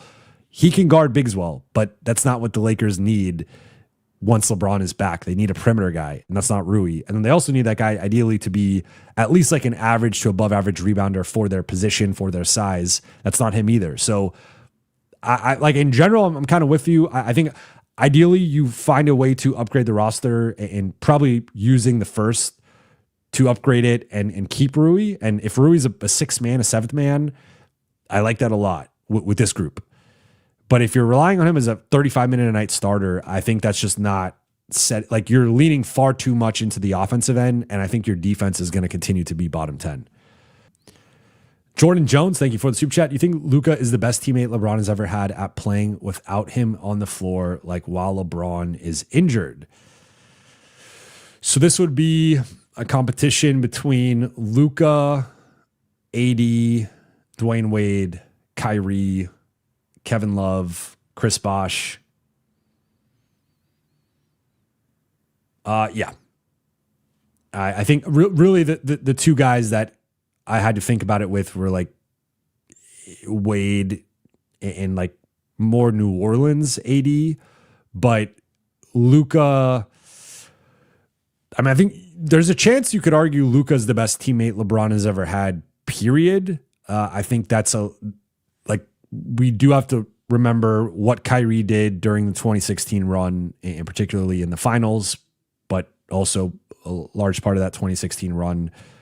You have to remember, like, there was a point where AD was considered the best, like, under 25 guy in the league and was in that conversation for top 3, top 4 player in the league. And then Dwayne Wade, I don't know if there was ever a stretch where he was the best player in the league, but he was obviously right behind Kobe for a number of years as the number 2 best shooting guard. He did have the 2006 run. 2009 was probably his best statistical season.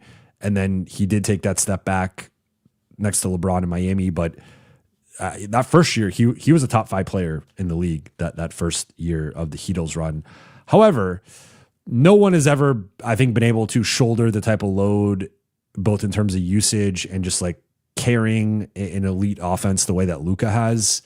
So I think, like, with Bosh, Love, and Kyrie, I think we've seen with those 3 guys, they're all better as like number 2s or even number 3s. I think more so Bosh and Love, they're more like 2.5s, where a little bit overqualified to be number 3s, but I don't know if you love them as like a number 2, like kind of borderline number 2s. Kyrie's a number 2, not a number 1, but an elite number 2, a great number 2. He's almost like a 1.5, but an elite number 2. Luka and AD, I think, are legit number 1s. I just think Luka obviously is at a different phase of his career. And then even then, AD was never quite, I mean, he's not close to being the offensive force that Luka is. So I do think, to your specific question about playing without LeBron on the floor, like, no one has been able to carry, because Luka did that all in Dallas, right? Like that was what he did. And he did have stretches where Brunson and Kyrie were the number 2s, but like Luka has been the number 1 by a good amount. And so he's used to carrying that type of load and carrying that type of usage in a way that the other guys aren't. So I think, AD and Wade probably are the, like, make the strongest arguments, I guess, comparatively, but Luka's at a different level offensively than both of those guys. And in general, he might just be the best teammate that LeBron has had. I mean, I think it's really only Wade and AD, but like Luka's, I don't know, Luka's different. Luka's, the start of his career is just absurd. Like he is in hollowed ground. He is in like LeBron, Kobe, Jordan start of their career type. Like the championships haven't come yet, but statistically he's right there with anybody. Jeremiah, what up, Jeremiah? Been a minute. Thank you for the super chat. Top 5 underrated jerseys that you like, Jovan. LAW. Oh, wow. Top 5 jerseys that I like. Okay.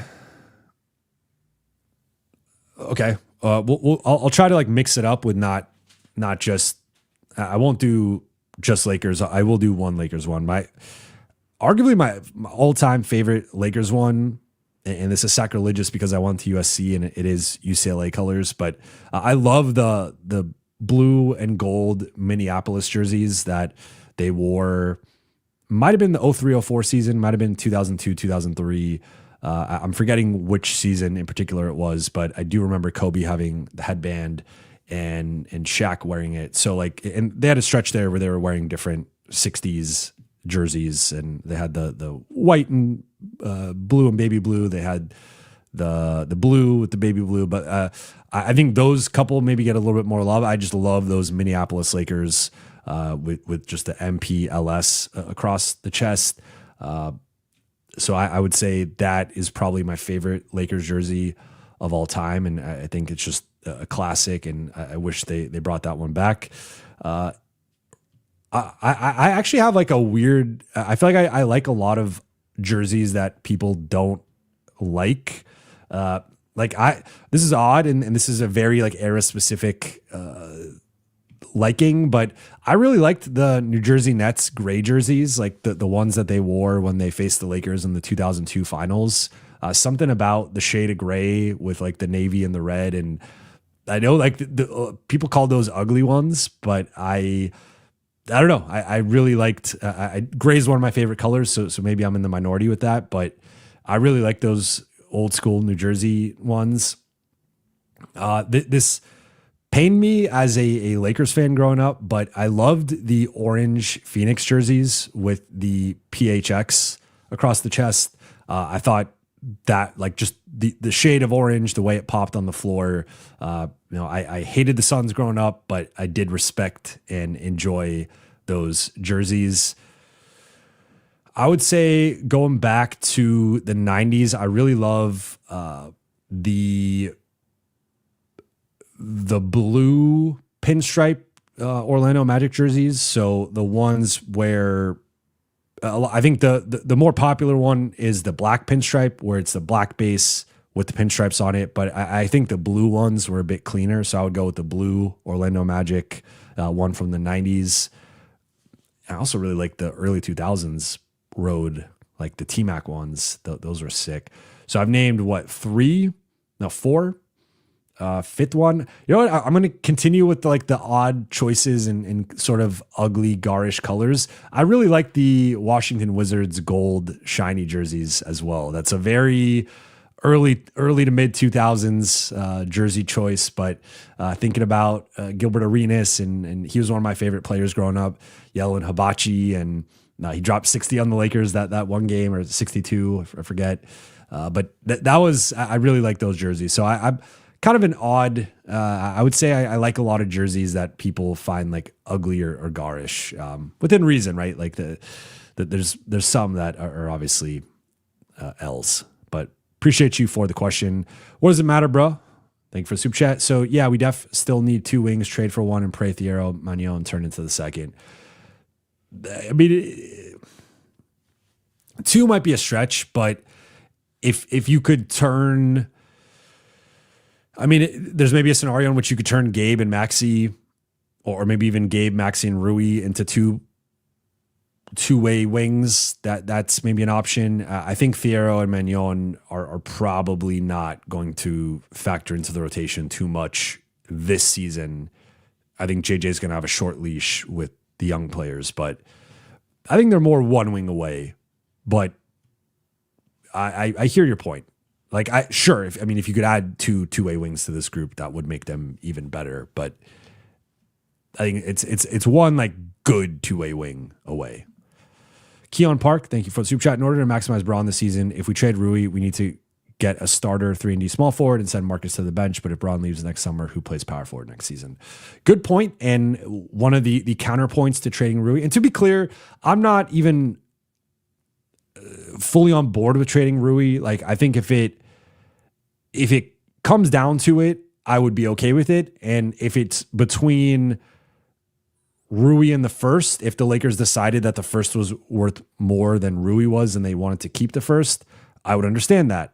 However, I think Rui has a lot of value. I think Rui's a good player. I think Rui's just in a situation where what this group is asking for, or from him rather, is just not really his skill set or his wheelhouse. And it doesn't mean, like, that's kind of the thing here, is that I know some people think I'm hard on Rui at times, and I understand why you might think that, but it's not an anti-Rui thing. It's an anti how the Lakers are using him, or his projected role, that is more of what I have the issue with. And it's not like, it's like saying like, well, Austin Reaves can't play center, so Austin Reaves is not a good, like, no, if you play, like, we saw a former head coach play Austin Reaves at center, and we saw how that game went in Dallas, and how much of a mistake that was. And it's like, we saw the Lakers start, like, I think Taurean Prince is kind of another example of this, of like, Taurean Prince was fine in a certain role, and he actually probably exceeded expectations based on how well he shot the ball, and like his overall play. I think he, like, for a $5 million player, he outproduced, or at least produced or outproduced that $5 million contract. The issue was using Taurean Prince as a wing stopper and playing him like 35, 36, 38 minutes a night at the expense of Austin and Rui and D'Lo and some of the other guys. It's kind of a similar thing with Rui, where, again, there are teams and situations where Rui would make sense as a starter. I've made that case before, but having him be your primary wing stopper, and from what this group needs, again, I just don't think the rebounding and the defense are quite where it needs to be. Now, to your question about if LeBron leaves next summer, who plays power forward, it could very well be Rui. However, I've made the case, and I do still believe this is true. I think the optimal way to use or start or like deploy Rui is next to an elite rim protector and an elite wing defender. And so 2 examples I've used are OKC and Minnesota. If you put him in Minnesota in the Randall role, not that he's Julius Randle, but like in that position technically, you have Rudy Gobert and Jaden McDaniels. Now, it's that example hasn't aged the best because Minnesota's been a mess to start the season, but like in theory, you want Rui to be your worst front court defender. I think if you're trying to compete, Rui should probably be your worst front court defender. If he's your second best front court defender, I think you're running into a little bit of a ceiling defensively, which is kind of where the Lakers are at right now, arguably. So I think him next to Gobert and McDaniels is one example. Him next to Chet or Hartenstein and J-Dub is another example with OKC. My issue with the Lakers, I guess, is that I don't see them I don't know how they're going to replace the LeBron minutes or role yet. I don't even know if they're even going to replace LeBron. Like he might be on the team next year or next summer, whatever. But if they do, if it's like if it's like the current thing and it's like Ayton and Smart are like technically the rim protector and the wing defender, I don't think that's a good enough. Like even now, for as good as Rui has played and as well as the Lakers have played, they're bottom 10 defense in the NBA right now.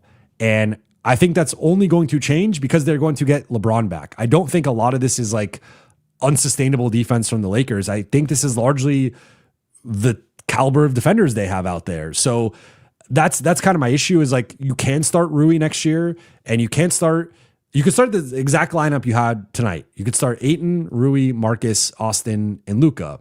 That very well could be the starting group going into opening night. The issue is I think you're going to be a bottom 10 defense. And so that's where I think if you're going to keep Rui as your power forward of the future, I think you really need to find a way to upgrade that wing spot and make him less of an important defender on the perimeter. And it might even be a center upgrade as well defensively, because I think we're starting to see some of the warts with Ayton. I think it's a little premature to like stamp that, but I do think in general, for as good as he's been defensively, he's not a Gobert, Hartenstein, Chet. I think the rim protection has been good in terms of his actual numbers, but the contests are not as he's not as active or as high volume of a contest guy as you would like. And in general, like the defense hasn't been that good with him on the floor. So I think there is a clear limitation to just how good DeAndre Ayton is defensively. So I that's where my issue is I think if you lock Rui in as your power forward of the future, I would actually like the Lakers then to change the center and the small forward probably, or at least the small forward. If they don't, then I think you're just locked into a good offense and a bad defense. All right, I just went 20 minutes over, so J Note says Kessler. That would be the dream. Check out Thunder. Defense wins championships. Just ask Nico. Well, Dallas hasn't been that good defensively either. I mean, I think technically they've been. You need to be able to score, which they cannot do. Let's see where Dallas is at defensively. Oh, this isn't clutch. I'm looking at the wrong. Dallas is actually third defensively, so they've ascended even higher. I think they were around like 10th last time I checked for them specifically, but they are 29th offensively. So you can't you can't rank 29th. Tommy Gold says 5 more minutes. I see the chat's been going on about Dallas. All right. I'm going to wrap here, though. I am starting to lose my voice, and I need to preserve it for the week. Hopefully, it bounces back at some point. But I will be... tomorrow is a new state of the Lakers. For those who have been following me for a while, you know I do 10 storylines every 10 games. Technically, we're 11 games in, but I didn't want to drop an episode on a Sunday, so we'll be doing 10 storylines tomorrow that I find very relevant through the first 11 games.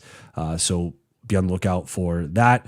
Some of the stuff we've touched on, some of the stuff we haven't touched on. We'll be going through some of the lineup data, some of the numbers. So be on the lookout for that tomorrow. Then Wednesday, new national show, Beyond the Block.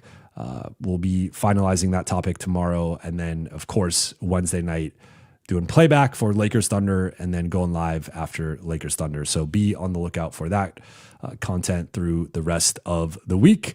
But that'll do it. Thank you so much for watching and listening. For those watching on YouTube, please be sure to hit that subscribe button, turn on channel notifications, and like and comment on this video. For those listening on Apple Podcasts, Spotify, or your podcast platform of choice, please be sure to follow, download, and leave a 5-star review.